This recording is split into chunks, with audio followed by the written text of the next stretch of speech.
ಕನ್ನಡ ವಾಹಿನಿಗೆ ಸ್ವಾಗತ. ಅರಸೀಕೆರೆ ಮಾರುತಿನಗರ ಬಡಾವಣೆಯಲ್ಲಿ ನಿನ್ನೆ ತಡರಾತ್ರಿ ಮನೆ ಕಳ್ಳತನವಾಗಿರುತ್ತೆ. ಕಳ್ಳರ ಓಡಾಟ ಸಿಸಿ ಕ್ಯಾಮೆರಾದಲ್ಲಿ ಸೆರೆಯಾಗಿತ್ತು.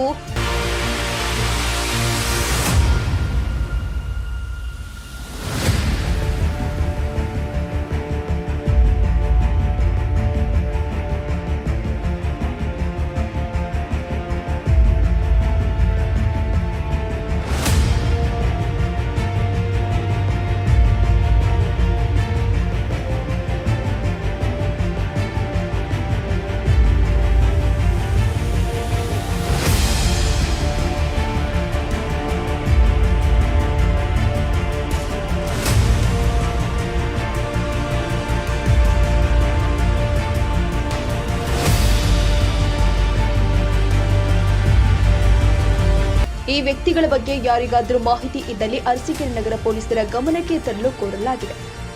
ತಾಜಾ ಸುದ್ದಿಗಾಗಿ ಎಂಟಿವಿ ನ್ಯೂಸ್ 24x7ಗೆ ಸಬ್ಸ್ಕ್ರೈಬ್ ಮಾಡಿ ಮತ್ತು ಬೆಲ್ ಐಕಾನ್ ಅನ್ನು ಒತ್ತಿ. ತಪ್ಪದೇ ಲಿಂಕ್ ಶೇರ್ ಮಾಡಿ.